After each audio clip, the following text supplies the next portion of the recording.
Hi, Gerhard Bloom, once again looking at the tyranny and the delusions of the social justice movement. So yes, I get it. People are deeply concerned about the innocent civilians, actually many of whom are not innocent civilians. They actively support Hamas and cheering and celebrating, in the wake of the deaths and torture and rape of Israeli citizens. But at any rate, those little kids, yes, I find it deeply troubling, and the world should as well.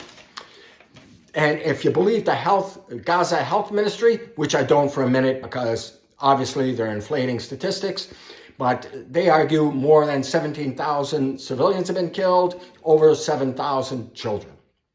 Now, for the sake of argument, say that is exactly what's happening. Okay, granted. Now, does that mean Israel should stop this war? Absolutely not. People have no understanding of the horrors of war. But Hamas should have recognized that a war, it was coming. So in World War I, a horrible war, trench warfare, millions dead, slaughtered, Britain enacted a blockade of Germany. Everything going in, including food, right? Their reading of the situation was that all material, including food, was supporting the war operations. And they were not wrong. They were not wrong. But in consequence of that blockade, about 500,000 German civilians died. Yes, German children starved to death and died. And so 500 starved to death and died as a consequence of this blockade, the follow-on of the starvation. War is awful. And in the Second World War, one night, between March 9th, March 10th, 1945, a B-29 raid on Tokyo.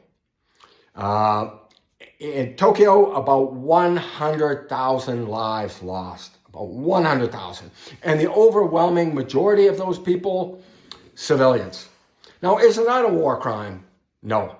Because at the time, the industries and the separation between the war industries and the civilian population was, in the words of Robert B. Frank in his excellent book, Downfall, describes that the separation between these war industries and the civilian populations was often non-existent. So one night, about 100,000 people died in the most horrific way possible, right?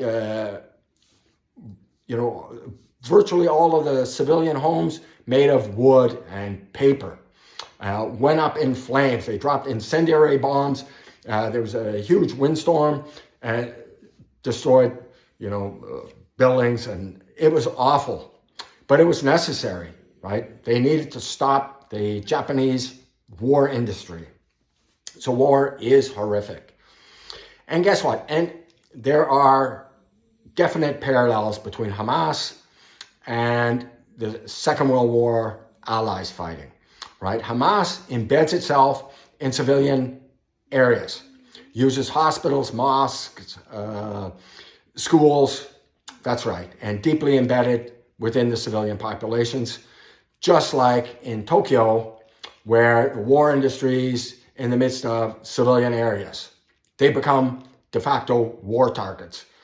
And no, you didn't have, American soldiers amassing around Tokyo.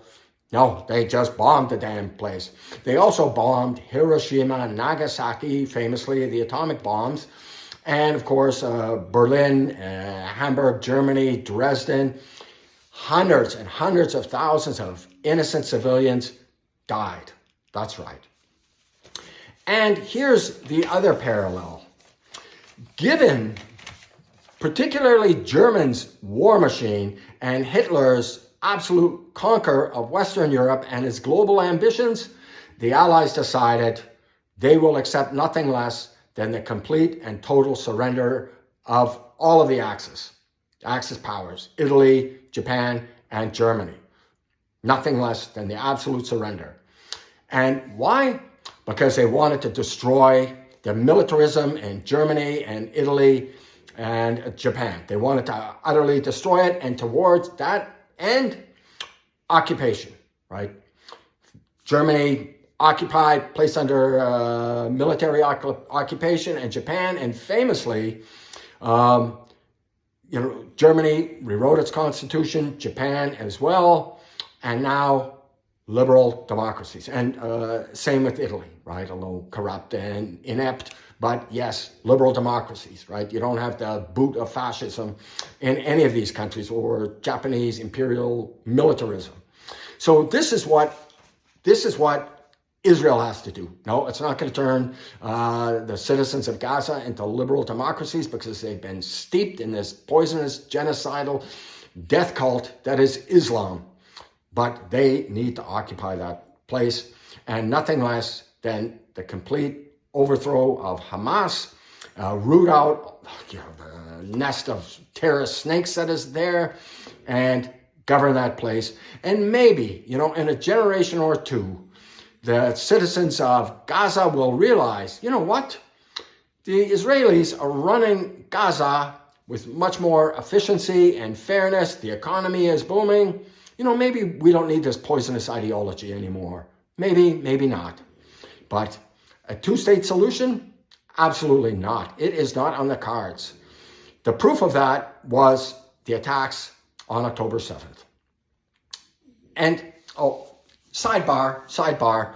So you have pictures on X where you have Nazis gunning down Jews over trenches.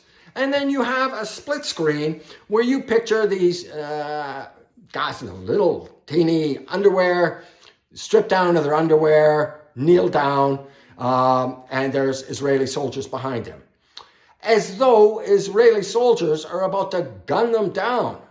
Absolutely not. They're stripped down to those little ugly, embarrassing skivvies. And don't they have boxer shorts in Gaza? At any rate, no. The Israelis aren't about to gun them down. Why are they stripped down to their underwear? Because they like using suicide vests, right?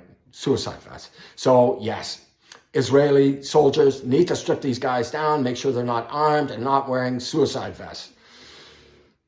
Anyways, this nonsense continues. Israel needs to utterly destroy Hamas, needs to occupy Gaza, no ifs, ands, or buts. And the world needs to stand behind Israel. Anyways, thank you so much for your time and attention. If you appreciated the video, please drop a thumbs up. It gratifies my shallow male ego. And yes, do check out my book, Deconstructing Social Justice.